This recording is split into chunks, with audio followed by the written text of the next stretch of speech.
Morning Call, broadcasting live from the CNBC TV 18 Motilal Oswal studios in Mumbai.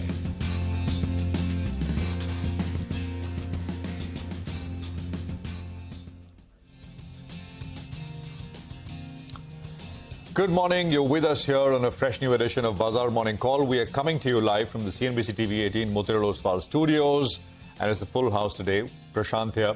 Sonia is back with us after a brief break. She was dealing with some illness, and Nigel, of course, with us as well. Morning, guys. Good to have you back, Sonia. Thank you. I'm glad to be back and glad to be here with you guys. And also, COVID's also back. So, but I mean, it's not so bad this time around. The strain is pretty weak. Thank God for that. But yeah, good to be back.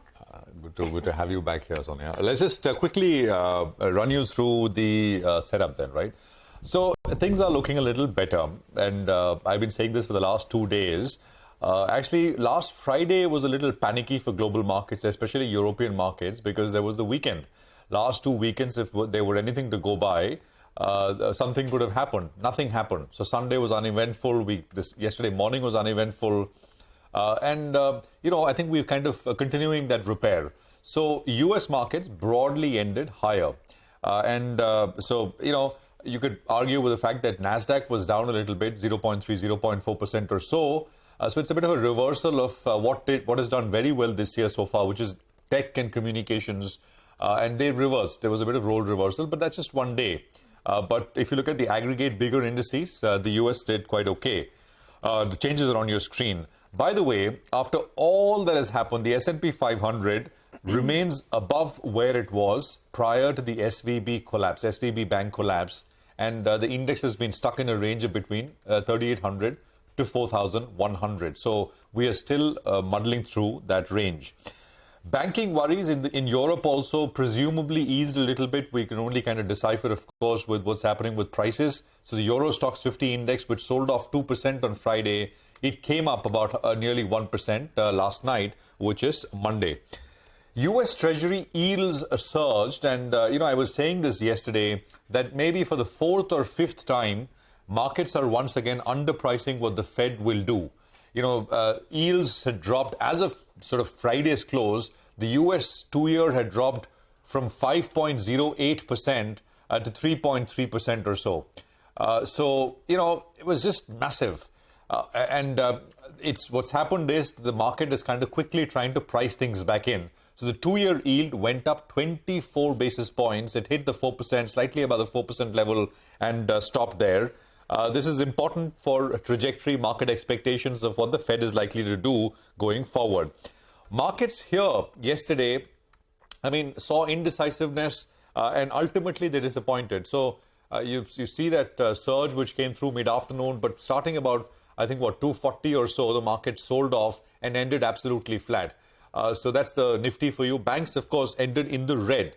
Near-term resistance for the market, I think the levels have not changed. They're pretty much the same which what we put out yesterday because the changes yesterday were so small. Near-term resistance for the Nifty are at 17,207. And then the 20-day moving average, which comes in at 17,252. These are very near-term levels on the upside. On the downside, I think the big hope is that 16,800 holds. That's 16,800, 16,850. The low was 16,828. And then twice the market bounced from those levels, not very far away. One day of selling will do it. So if we do see a retest, let's hope we're third time lucky, the levels are held. For the Bank Nifty, on the downside, the levels to protect are 38,942 and then the low of 38,613. Both which need to be held. These are lows from the 16th of March and the 20th of March. The market bounced big time from the lows of 16th of March. The 20-day for the Bank Nifty stands at 40,102. Again, very near-term levels on the upside. And then the high of 40,201 are very near-term resistance levels to watch out for. But as I said yesterday, it looked a little sort of better. It has looked a little better, but ultimately the market did not go anywhere and ended with about a 25 odd point change. SGX this morning is indicating about a 50-point higher start. Sonia. Absolutely. And as you said, range bound, right? Last week when I was tracking the market as well, the market was at these levels, 16,900 to 17,000. So nothing much has changed in 1 week. So very, very range bound for the market. It's just that now I think a lot of people believe that maybe the worst of that whole SCB issue is now behind the market, global markets and local. So I guess that's something that, the street definitely likes. The Dow was up almost 200 points yesterday overnight. And it's been 3 straight days now that the S&P 500 is also in the green. So in that context, perhaps the worst of the global fears have now subsided and the market has moved on. But what happens from here on? We were talking about some levels. The 24th March low of 16,930 is something that the market has held on to. The recent support has been somewhere around 16,800, 16,900. So that will be a crucial line in the sand on the downside. And a lot of things to watch out for. There's the monthly expiry tomorrow. There is a market holiday on Thursday, so it is a truncated week in that sense. And a lot of big events coming up now. There is the auto sales that comes up. It starts on Saturday. So we'll be tracking that very closely. Then there's the Q4 earnings season as well. There's an RBI MPC meet too. And the earnings season begins on the 13th of April. So you have Infosys followed by HCL Tech and then a lot of big banking earnings like ICICI Bank, etc. So it's going to be an action-packed next fortnight for the market. Up until then, I guess this range is something that the market will maybe hold on to for the lack of any major triggers on the upside. Well, that's right. Sonia, on closing bell, we make this point that participation looks like it's muted. But yesterday was clearly indicative of the kind of participation we had. It was a very, very boring session, actually, so to call it. So participation was muted, and we keep tracking the index. Like Sonia mentioned, last week we were at around the 16,900, around 17,000 odd. The problem is the small cap index. Now, in 2 sessions, it's lost close to around 2.5% odd.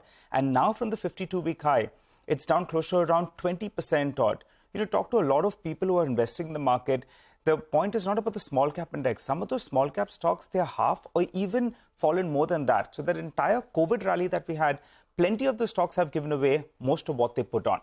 We've been talking about the short covering bounce, and it did come about, but it had very little impact actually yesterday for the bulls, because you have the kind of short covering that we saw. Well, you would expect the market to be up and about. The Nifty Financial Services expiry, well, that's today, and tomorrow you have the entire monthly expiry that plays out. So a couple of sessions, we'll see rolls pick up as well and expect some bit of volatility as well. I hope we don't have as boring a session as we had yesterday. Now, in terms of participation, the institutional participation itself is much lower. Both the DI and the FI participation was down 20 to around 30% if you compare it with the March gross volumes itself. Now, the Nifty premium, the March contract which will expire tomorrow, that stood out yesterday because you had close to around 10 rupees of premium. It went sunny to around 50 rupees odd. That told you either there was long addition or big short covering. And that's what the FIs did. They added longs yesterday. They covered more than 30,000 short contracts. And that's why the net short positioning has come down drastically. Just last week, it was closer to around 200,000 contracts on the short side. That's the net short contracts. Well, that's come down to less than 150,000 now. In percentage terms, it's come down from around 91, 92% to around 82%. So that big short covering bounce, some part of that has played out, but it's had very little impact on the index. On the index option side, well, the FIs, they bought more calls than puts, but they're writing both calls as well as puts. You're not getting big direction out there. 2 strikes I want to highlight, 17,000 put and 17,000 call.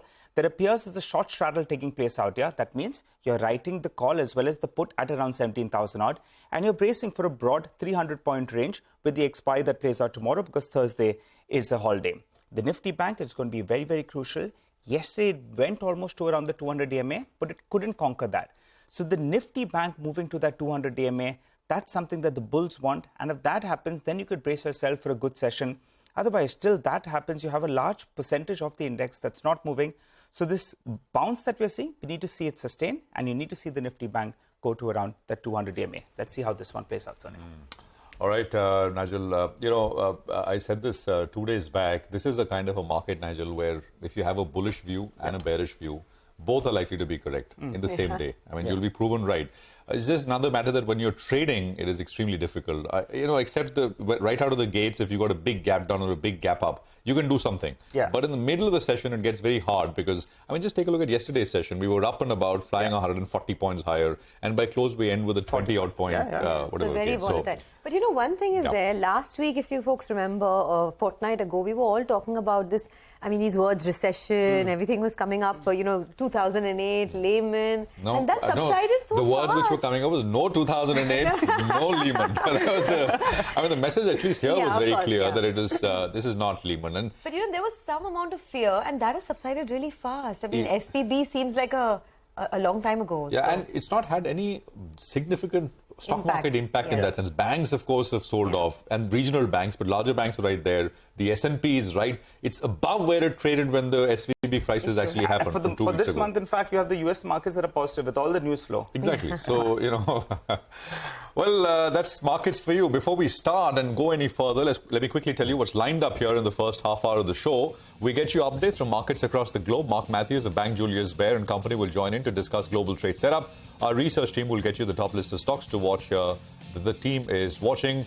And of course, Hemang Jani is the fundamental stock analyst today who will talk to us about what he's making of the markets. Okay, well, we have two interesting equity and commodity views for you this morning. On the equities front, we have Sridhar Sivaram of Enam Holdings, who says that they have been cautious for the last 18 months and continue to believe that this is going to be a very tough year.